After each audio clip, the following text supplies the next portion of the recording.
Today I'm showing you how to make my mint julep punch, aka derby punch. It's non-alcoholic and so easy to make. Let's go make it.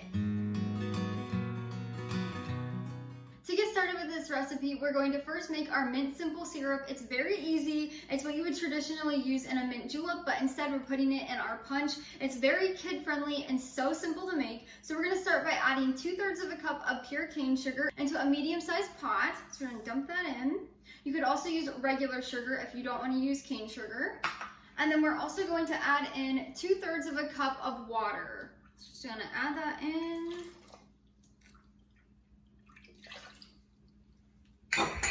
Next, we're gonna add in 4 sprigs of mint. So this is about 30 large to medium-sized leaves. So we're just gonna add that in. And then we're gonna take this over to the stovetop.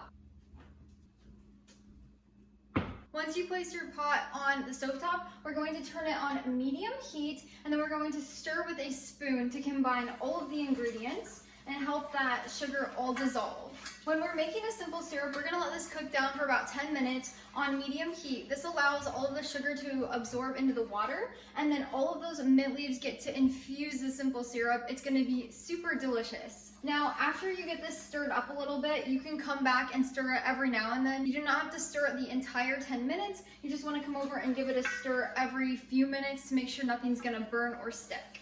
While our simple syrup is simmering and cooking down, we are then going to cut up our large mangoes, and then we're going to place them in a blender. I already have one cut up and put in here. I'm going to show you how to cut up a mango. Super simple and easy. So we're going to make a puree. So to cut up your mango, you're going to take the top where there's a little bit of a stem, and we're going to slice that little bit off with a knife. And then that allows us to sit the mango down like this. And then now we're going to slice off the cheeks. That means each side where there's a lot of fruit on there. So when you cut this down, you're gonna feel the seed. You're gonna want to go on the side of it. So if you can't get your knife through the mango, it means you're hitting the seed and you just need to go out a little bit more.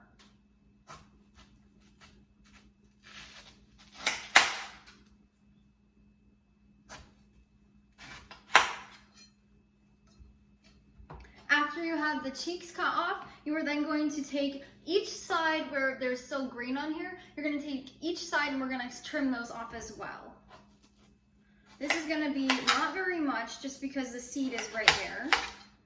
And then you can trim around the seed with your knife to get a little extra and so you don't waste. When you're done trimming down your mango seed, you can then take the peel off of these by simply cutting little squares. So you're going to do like 4 on a piece like this. You're just going to cut it into like 4 pieces. And then you're going to go down the middle. And then that allows you to bend the peel out, and then you have little cubes that you can take off with your fingers. You're going to do the same thing with the cheeks. So with these cheeks, you're going to score it with your knife. Don't cut all the way through, so you don't want to cut through the peel. Just cut it down enough.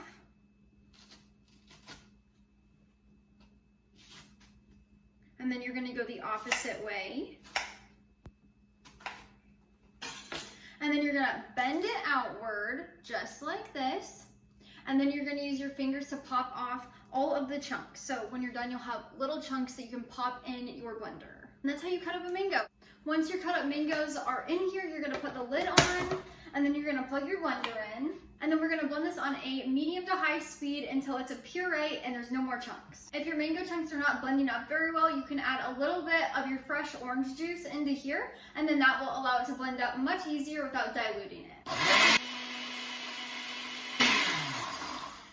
Once everything's blended up, we will then just set this aside for now, and then we're going to grab our mint quick and bring it over here to cool. Once your mint simple syrup is fully simmered for 10 minutes, you'll want to just grab some kind of coaster, and you're gonna let the mint sprig sit in the simple syrup and cool down while we finish the rest of this punch recipe. Now we're going to grab our pitcher that you're gonna use, and we're going to grab the mango puree we just made. And then you want to grab some kind of strainer, that way you don't have pieces of like the mango strings or anything in your drink. You're going to want to pour your mango puree into your pitcher through a strainer to make sure it's smooth and you don't have any chunks. When you're straining a puree, you're going to want to use a spoon and move it around, and that's how you'll get it through the strainer. Once you've got your mango puree in your pitcher, then you are going to grab 4 navel oranges. So these ones are about medium size. and you're going to cut them in half and juice them. I like to do this in my blender pitcher. That way I can get all of the little bit of residue left from the mangoes, as well as it's easier to strain into our pitcher again. So I'm going to just juice these in here. If you want, you can even remove the fruit and blend it up so you have an easier way of doing an orange juice. Completely up to you. That's what I'm going to do here. I'm just getting all the fruit out of the peel, and then we're gonna blend it up. Like I said, I opted to put all of the fruit of the orange into this blender, and I'm gonna blend it up so I can get all of the goodies. So we're gonna do that quick.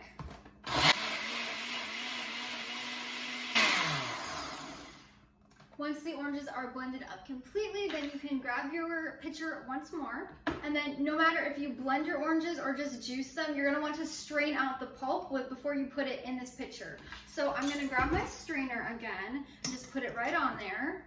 And then I'm gonna strain out my orange juice.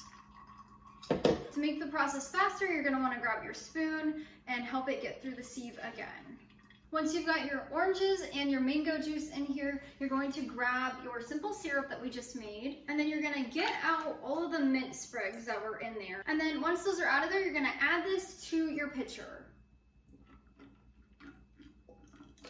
Once you've got your simple syrup in here, you're gonna grab a spoon and you're gonna stir this to combine. This is our base of our punch. After everything is stirred to combine, you are going to take your spoon out and you're going to grab 5 orange slices. So you can either do this with a knife or a mandolin. This makes it really simple and easy. You just cut your 5 slices and then you're done. Add these slices in here. This will not only help intensify the flavor, but it's also going to add a beautiful look to it.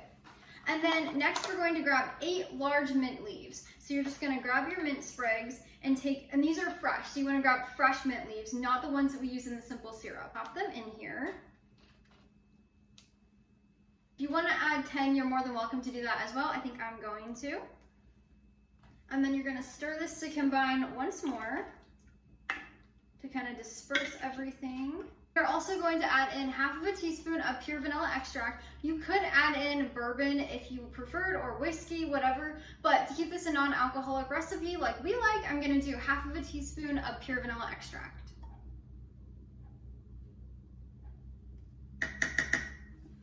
Then we're going to mix to combine. And then you're going to pop this in the fridge for 2 hours until it's chilled and all the ingredients have had time to infuse together. If you are in a rush, you're more than welcome to serve this now over ice and then add in the sparkling water per glass or into the entire pitcher. Or the best way is to just leave it in the fridge for 2 hours or overnight. It has the best flavor the next day.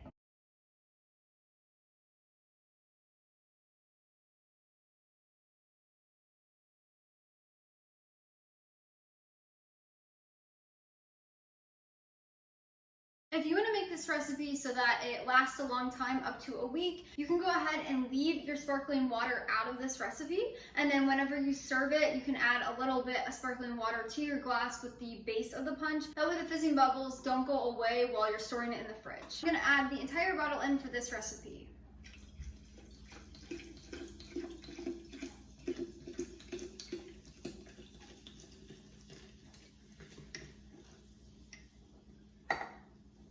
Once you add your sparkling water in, you'll want to give this a quick stir. You can also move your orange slices and your mint leaves around. That way it looks pretty.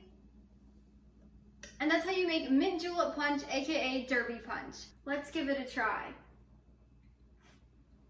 That is so refreshing. You can taste the mint like a regular mint julep, but you have all those bright, fresh citrus flavors. You have the orange, you can taste the mango. It is a great drink, especially if you want a non-alcoholic mint julep version. If you want to print or save this recipe, I'll leave the link down below. You can go over to the blog and print and save over there. Thank you so much for joining me. Until next time, go bring life into your home through the kitchen.